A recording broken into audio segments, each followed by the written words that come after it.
Coach Satterfield. Good morning. How are you? Doing good. How you doing? Doing good.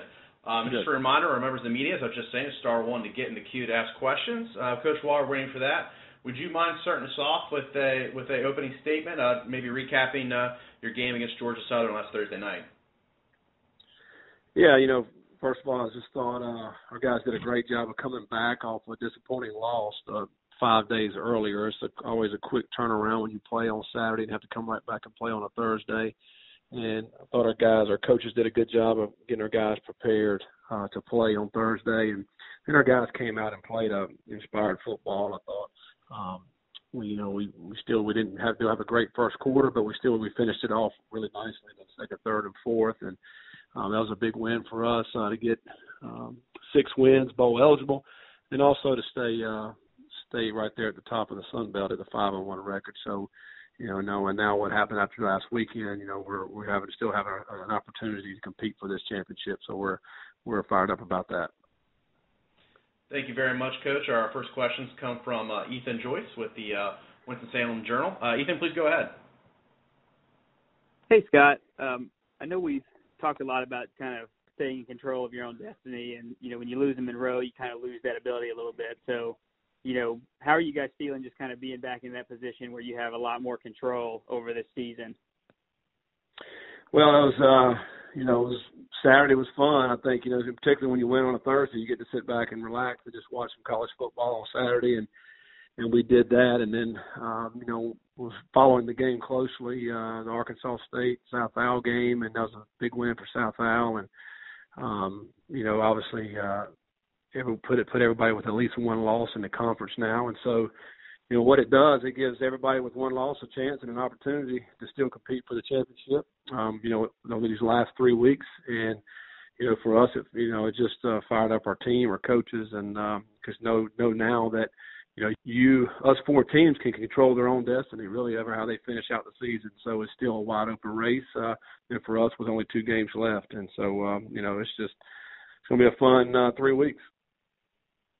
I know you guys faced a situation last year where you didn't get the co-conference championship until that last game. So, were you kind of dreading maybe facing that similar situation again in these next 2 weeks? Well, for us, it really doesn't change anything. These last games, you're going to try to do the best you can do to win these games out to give yourself a chance, because we all know there's a lot of football left to be played, regardless of what happened this past Saturday. So, last year was a similar situation. We just took every game at the end, knowing that you had to try to win. Hopefully something would happen in your favor, and it ended up happening. So it really hadn't changed, really, our approach. We're still taking it the one game at a time. And, for us, we're in a bye week right now, which is really needed to try to help heal up some guys. We've been certainly dinged a lot this season. And, so hopefully we can get our guys healthy to be back ready to play for Georgia State. But, and put everything we can into that game. The Georgia State game has kind of gained more and more importance just as the weeks have gone on. So I guess, how do you get prepared for that one? Are the guys kind of excited about how much is going to be on the line when you guys play in a couple weeks? Yeah, no, it's a lot on the line. All these games are here at the end, just to try to stay on top of the standings. And, it's a big game, and the fact that they have one loss and we have one loss. So, the winner is, gets to be put in the driver's seat for the last game for both of us. So, we all know at the end of the season, Troy and Ark State play each other too. So somebody's coming away with 2 losses in that one as well. So, it's a lot riding on the game, and for us this week is about healing up and just fundamental work, and then obviously get on Georgia State. Thank you, Scott. Thanks. Thank you. Our next questions will come from Steve Baer. Steve, please go ahead. Thank you. Coach, how you doing today? Hey, all right, Steve. All rested, I guess.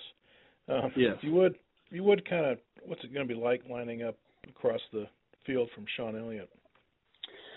Yeah, he's done a really good job there this year at Georgia State, coming in there and getting his team. They're bowl eligible and then sitting at the top of the Sun Belt standings. So he's done a really good job, and we know his teams will be coached well. They'll play hard, very similar to our team. So it's going to be, a little bit bittersweet. I faced this last week facing Chad Lunsford, who I know really well, and facing Toledo in the bowl game. I knew Jason Candle, had worked with him, knew him really well. So, anytime you're playing, friends on the other side, you don't really like it. Obviously, we're both trying to win the football game. And so those 4 hours, you're putting everything into winning that game. And then, after the game, you're still buddies. So, so that 4 hours is competitive. I mean, you want to win it as bad as anything. So. Do you get any extra insight, or will he have any extra insight on you, as far as we know anything?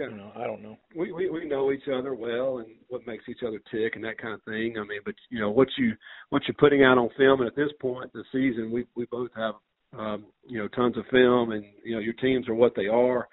So that part of it really doesn't come into play. I don't think. I think you're just looking at what the team has done up to this point. And they're going to look at our team. You're going to look at strengths and weaknesses in that regard. So I don't think it really comes into play as far as, each of us as individuals. And what is Sean doing with that team? What do they like to do? What do they? Yeah, well, I think defense? Defensively they relying on the pass. They have some really good receivers. I think the quarterback's playing at a really high level. Very good passer, good accurate passer. Kenny Hart's leading the Sun Belt in receiving yards and catches. He's had an outstanding season. He's a very talented player. And then defensively, they're doing the same thing that we're doing. Defensively, they hired Buke from down in Wofford, who worked with Woody for many, many years. So they're doing the exact same thing defensively. They're very solid, don't give up many big plays, turning teams over. So it's very similar defense. Okay. Lastly, you've really kind of owned this team the last 3 years. I don't think you've allowed more than one score in any of the games. What has been working, you think? Well, I just think defensively we've had good plans going into the game, and our guys have executed it well and tackled well, and we've just done a good job. I mean, this is a different team this year, though. I mean, it's a different coaching staff. Coach Trickett's running their offense. So they're different. I mean, it's not like it was before. So this will be a new challenge and a different kind of challenge, and one that we'll have to be ready for. That we'll have 2 weeks to get prepared for. Thank you, Steve. Our next questions, we have time for one more from Brooks Cabana from the Arkansas Democrat-Gazette. Please go ahead, Brooks. Hey, Coach. How are you? Hey, doing good. How you doing? I'm good. You mentioned you were watching the Arkansas State game on Saturday. Just, what were some of the things you saw from them? And, was there a little relief in that game knowing that, at the end kind of needed a loss from there to stay in contention? Well, I was watching the game. I know Ark State's very high-powered offense, and I think just at the end of the day, the turnovers just cost them the game. I mean, as you looked at it, and it's particularly there at the end, when quarterback was getting ready to score and fumbled into the end zone. I mean, so that's, anytime you have that many turnovers, you're going to have a hard time winning. I think that's what it boiled down to. But they're certainly a talented football team, and and I've said it all year. Any team in this conference can beat anybody else. It just depends on who shows up that day or which team makes the most mistakes. So,